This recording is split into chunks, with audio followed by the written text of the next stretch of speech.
મારું નામ યોગેન્દ્રસિંહ નરપતસિંહ વરનામિયા, ગામ જબુગામ, તાલુકો બોડેલી, જિલ્લો છોટાઉદેપુર. મેં 2013ની અંદરથી પ્રાકૃતિક ખેતી ચાલુ કરી હતી અને મેં એમાં અનાજમાં ઘઉં, ડાંગર, હમણાં અડદ બનાવ્યા છે અને મગ બનાવ્યા છે. અને આ ટીંડોળી મેં પ્રાકૃતિક બનાવી છે. મેં જીવામૃત, ઘન જીવામૃત, વર્મી કમ્પોસ્ટ, વર્મી વોશ આ બધાનો ઉપયોગ કરું છું. બ્રહ્માસ્ત્ર, 10 પત્તી, ખાટી છાશ, અને એનાથી મને બહુ સારો ફાયદો થયો. જ્યારે મેં આ ટ્રેનિંગ લીધી હતી, દેવદત્ત આચાર્ય અહીંયા આવ્યા હતા, ત્યાર પછી મેં ઘરે પણ કેટલી બધી વાર બનાવ્યું જીવામૃત, ઘન જીવામૃત, વર્મી કમ્પોસ્ટ, અને એનું રિઝલ્ટ પણ બહુ સારું મળ્યું. જે માણસોને વિશ્વાસ નહોતો એને મેં મારા પોતાના ખેતરની અંદર 5 પાટિયાની અંદર નાખીને બતાવ્યું અને પછી 10-15 દિવસ પછી એનો મેં ડિફરન્સ બતાવ્યો તો એમને ખ્યાલ આવ્યો કે ભાઈ આ વસ્તુ આ સારું છે. જે રાસાયણિક ખાતર કરતાં પ્રાકૃતિક ખેતી તો સારામાં સારી છે ને આપણા હેલ્થ માટે બી બહુ સારી. મારી પાસે 2 ગીર ગાય છે. એક ગીર ગાય હોય તો 30 એકર પ્રાકૃતિક ખેતી થાય. એની અંદરથી જીવામૃત, ઘન જીવામૃત, બ્રહ્માસ્ત્ર, અગ્નિસ્ત્ર અને વર્મી કમ્પોસ્ટનો આ બધો ઉપયોગ બનાવી શકાય છે અને એનાથી બહુ સારા ફાયદા છે. અને બીજું કે રાસાયણિક ખાતરની અંદર પૈસા ખર્ચી અને જમીન બગાડીએ છીએ, એના કરતાં પ્રાકૃતિકમાંથી તો આપણે તો જમીન સુધરે જ છે. આ જ ખેતરમાં મેં ઊભો છું ત્યાં અત્યારે મેં ઘન જીવામૃત 20 બેગ નાખી હતી તો અત્યારે પાવડો મારો તો નીચે અળસિયા નીકળે છે અને એના બેક્ટેરિયા પણ દેખાઈ જાય છે. કેળની અંદર તો સંપૂર્ણ રીતે અમે ચાલીએ ને તો એના પગલાં અલગ જ પડી જાય. ત્યાર પછી આ કોરોના સમય વખતે આ ગિલોડા મેં રોપ્યા હતા અને તે ઘડી મને સારામાં સારું ઉત્પાદન મળેલું. ત્યાર પછી મેં 4-5 વર્ષ પછી પાછા હમણાં રોપ્યા છે અને આ ટીસ્યુના રોપા છે મારા.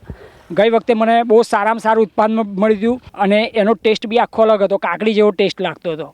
આની અંદર મેં ખાટી છાશ, 10 પત્તી અને બ્રહ્માસ્ત્રનો ઉપયોગ કરતો હતો. આણંદ કૃષિ યુનિવર્સિટીના સાહેબો આવ્યા હતા આણંદથી. એની મિટિંગ અહીંયા અમારા આણંદ કૃષિ યુનિવર્સિટી જબુગામમાં રાખેલી અને આ ફેરોમેન ટ્રેપ મેં ઘરે બનાવી છે. જે બજારથી મેં લાવું તો મને 100 રૂપિયાની પડતી હતી અને એમાં 1 મહિનાની વેલિડિટી હતી. આ વસ્તુ અત્યારે મારે 6 મહિનાની વેલિડિટી છે. જે ફળ માખીને ફેરોમેન ટ્રેપથી ફળ માખી અંદર આવી જાય છે અને ફળને ડંખ મારતા અટકાવે છે. મેં પ્રાકૃતિક ખેતીમાં ઘઉં કર્યા હતા તો ઘઉંની અંદર મને એડવાન્સ ઓર્ડર મળી ગયો હતો સુરતથી. જે પાકે તે અમે લઈ જઈશું. અત્યારે મગ પણ મારી પાસે થયેલા છે. આણંદ કૃષિ યુનિવર્સિટીમાંથી બિયારણ લીધું હતું અને એ મગ પણ અત્યારે જબુગામની અંદર મને એડવાન્સ ઓર્ડર બધાએ આપી દીધો હતો, મગ અને અડદનો પણ. મારી જમીન 5.5-6 એકર જેવી છે. એમાં મેં 1 એકર ટીંડોળા કર્યા છે, 1 એકર મગ કર્યા છે, 1 એકર અડધો એકર અડદ કર્યા હતા, અડધો એકર અને ઘઉં કર્યા હતા અને બીજી મારી કેળ છે પ્રાકૃતિકમાં ખર્ચો તો 0 બજેટમાં છે. એમાં કદાચ આપણે બેસન ને ગોળ કદાચ લાવવો પડતો હશે, બાકી બીજું બધું તો મફતમાં જ છે.